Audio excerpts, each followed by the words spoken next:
So I'm in a cinema car park. I'm in the cinema car park outside my beloved local Odeon. And I have to keep the door open to make the light in the car work. I've talked a lot lately about production values, but I mean, they're not great, are they? So I can't figure out how to keep the light on in the car when the door's closed, because as soon as I close the door, the light goes off. And if I switch the switch, it doesn't stay on. This has got nothing to do with the film I've just been to see. So I'm going to talk about the film, and you're just going to have to put up with the fact that the door's open and there's noise, and also hope that I don't get dragged from my car and murdered. Fingers crossed. I'll be honest, I'm waffling because I'm a bit emotional. I've just been to see the Robbie Williams film, Better Man. You know, the one where he's played by a monkey. Yeah, you've seen it advertised. You've gone, what's that all about? It's about Robbie Williams, but he's played by a monkey. I'm going to deal with this first, this elephant in the room, or monkey, or chimpanzee. Is he a chimpanzee? Because if he's a chimpanzee, he's not a monkey, he's an ape. But apparently, he's a monkey, but he looks like a chimpanzee. Dunno. Possibly doesn't matter, but it bugged me. So yeah, I'm going to go with monkey, because apparently one of the reasons that Robbie is given for the fact that he's played by a monkey is because he always felt like a performing monkey. Here's the thing, you almost immediately forget that you're watching a monkey / ape, and you just kind of go with it. Like, it's weird for about the first 5 or 10 minutes, and then you're just in and completely accepting of the fact that he's being played by a monkey.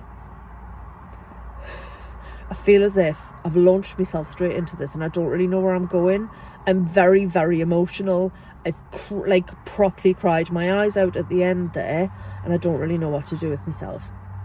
So I'll try and organise my thoughts. I could have driven away, I could have done the review later tonight, I could have done it tomorrow, but I missed, in my last few reviews, I missed the immediacy of the car park and of doing it like there and then. And also, this cinema that I'm sat in front of closes a month from now, and then I won't be in this car park anymore, and that makes me sad as well. So here I am with the door open.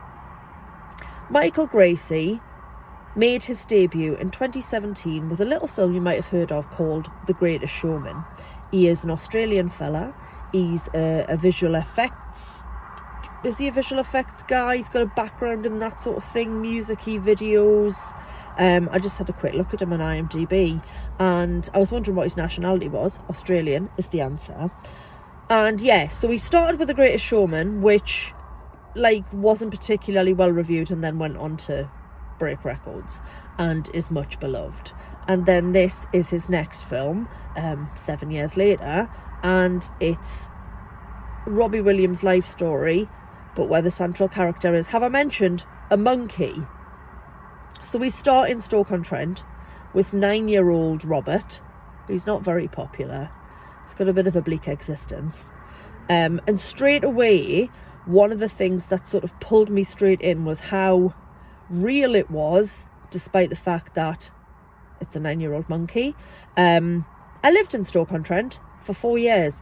Ask me why I lived in Stoke-on-Trent. Well, I went to university there, but why did I choose to go to university in Stoke-on-Trent above all other cities around the UK?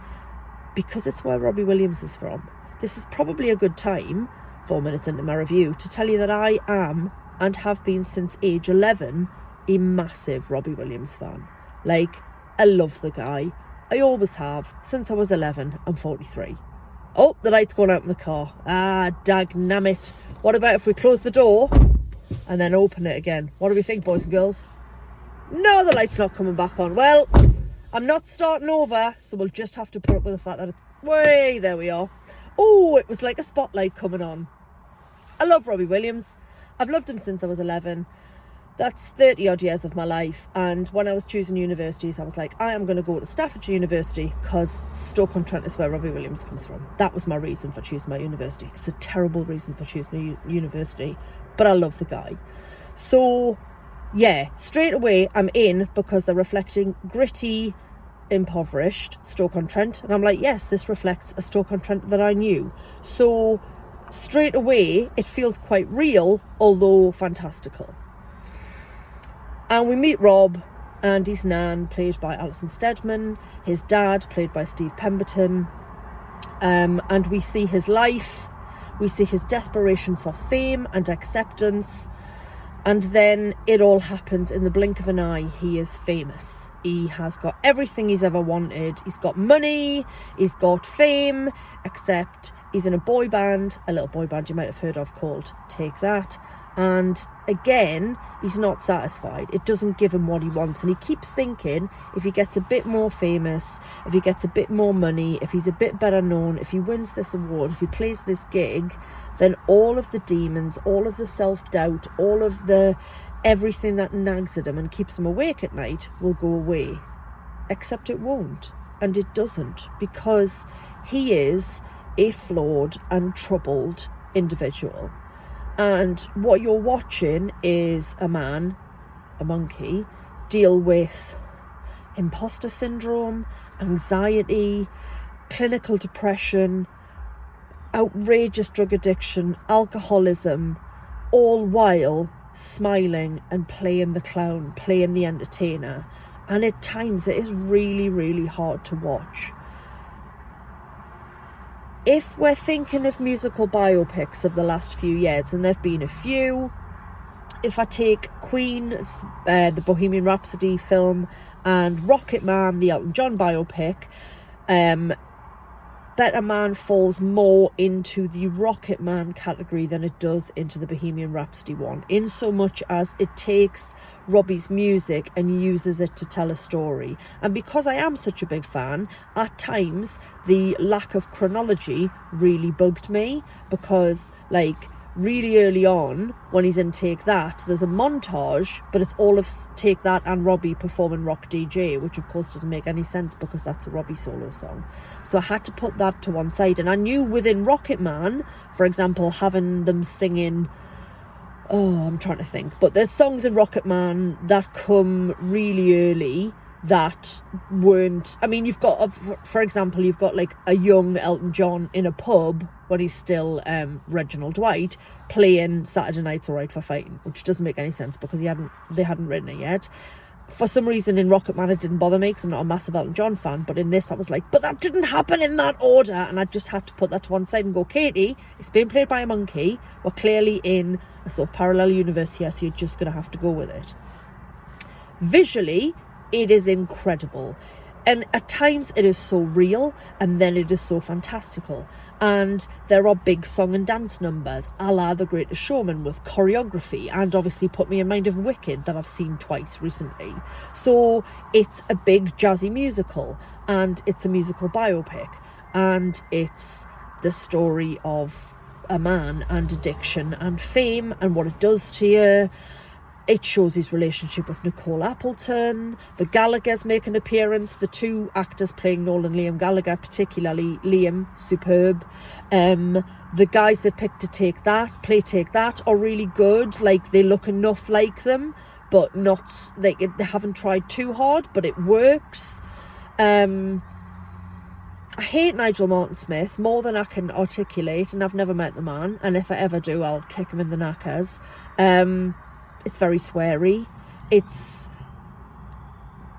really hard to quantify. And I tell you what, I sat the other day and I provisionally did my top 10 of favourite films of the year. And the only reason I didn't post it was because I knew I hadn't seen this yet, and I thought there was a little chance that this might sneak into the top 10. It's top 5. It's possibly top 3.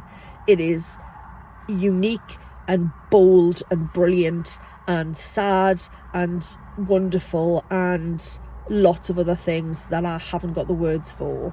If you don't like Robbie, I don't know if it's for you, but I think if you're on the fence, this may win you over. It is interesting and very, very emotional. My spotlight's gone out, so maybe that's the universe telling me to wind it down. I feel like this hasn't been particularly coherent, but it's come from my heart. I love this man. I hope he's happy. The film is superb, and watch it. Give it a chance. Even if you hate him, see if he can win you over. The light's gone out. It's time to go. Thanks for listening. Katie out.